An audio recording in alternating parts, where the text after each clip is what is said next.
गुजरात के अंदर मंगलेश्वर गांव और वहां पर ये नर्मदा नदी एक टापू बना देती है।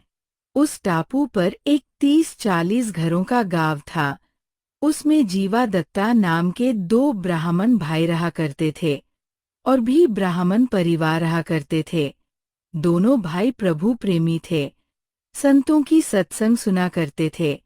जहां भी वह जाते थे, ये बताया करता था कि गुरु के बिना मोक्ष नहीं हो सकता और गुरु पूरा हो। एक दिन दोनों भाई आपस में विचार करने लगे। ऋषि के, संत के, मंडलेश्वर के, गुरु के, ब्राह्मण के, सबके वचन सुनते हैं। हमें तो वो सारी अच्छे लगते हैं, लेकिन ये पहचान हम कैसे करें कि पूरा गुरु कौन सा है? सभी अपने आप को पूरा बताते हैं। आपने सही कहा। कौन गुरु पुरा है? मानव जन्म बार बार प्राप्त नहीं होता। 84 लाख योनियों के अंदर धक्के खाकर दुख उठाकर एक बार मानव शरीर प्राप्त होता है, और मानव शरीर प्राप्त करके परमात्मा की भक्ति नहीं की तो जीवन व्यर्थ हो जाता है। यदि अब के मोक्ष नहीं हुआ तो न जाने कितनी बार कुत्ता, गधा, सुअर बनने के बाद फिर मनुष्य बनेंगे। हे भगवान, हमें पूरा गुरु से मिलाओ।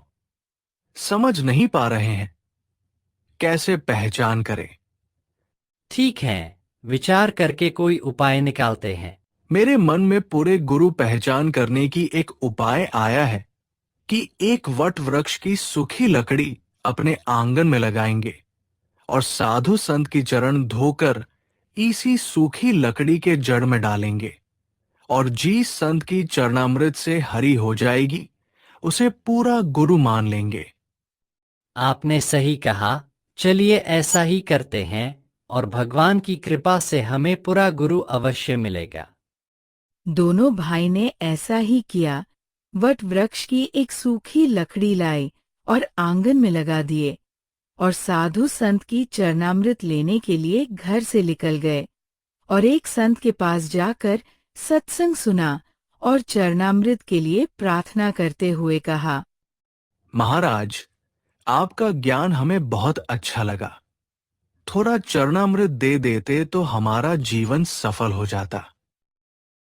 ठीक है, ले लो चरणामृत।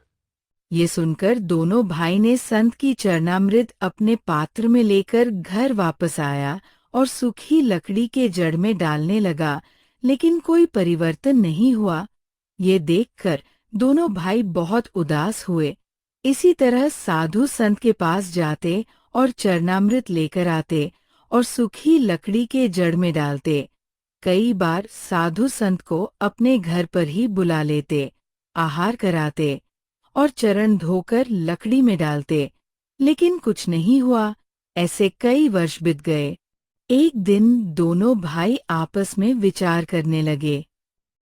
हे परमात्मा, हे मालिक, पूरा गुरु कोई नहीं है, क्योंकि हमारी सूखी लकड़ी हरी हुई नहीं। इन सभी की चरणामृत से और पूरे गुरु के बिना ये मानुष जन्म व्यर्थ हो जाएगा।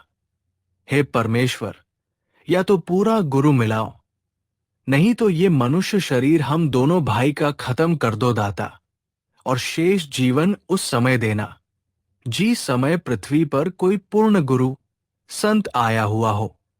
वर्तमान में पृथ्वी पर कोई पूरा संत नहीं है। ये कहकर दोनों भाई घंटों रोए।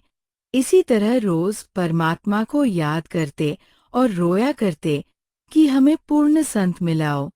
इस प्रकार लगभग 6 महीना बीत गए। एक दिन परमेश्वर कबीर जी दोपहर के समय जीवा दत्ता की झोपड़ी के पास के गली से चले जा रहे थे।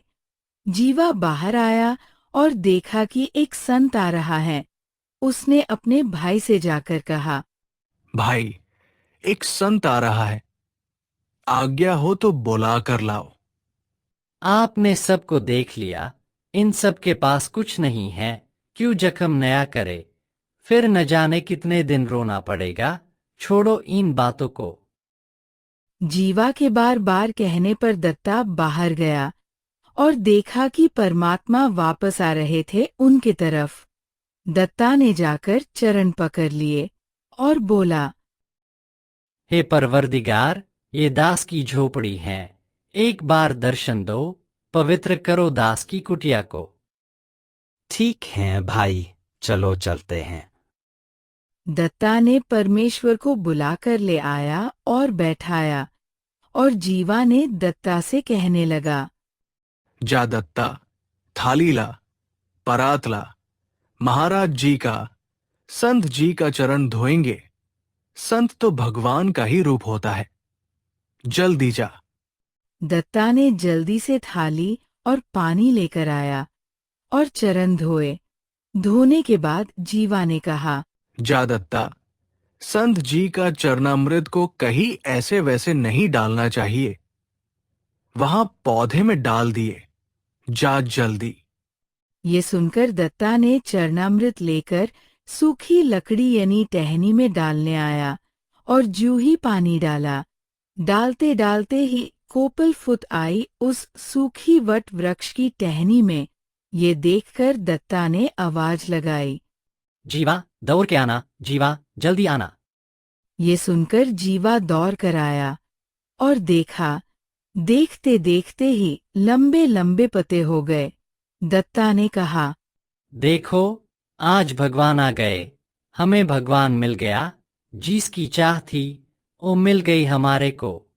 दोनों भाई जाकर परमेश्वर कबीर जी के एक एक पैर पकड़ लिए और परमात्मा की मुख की तरफ देखकर रोने लगे और रोते रोते कहा, हे परमात्मा, हे भगवान, आप कहाँ छुपे थे? हमने सोच लिया था कि ये जीवन बर्बाद होगा और यही प्रार्थना करते थे कि ये मानव जीवन खत्म कर दे दाता, और उस समय शेष जीवन देना जब पृथ्वी पर कोई परम संत आया हुआ हो। वर्तमान में पृथ्वी पर कोई पूर्ण संत नहीं रहा।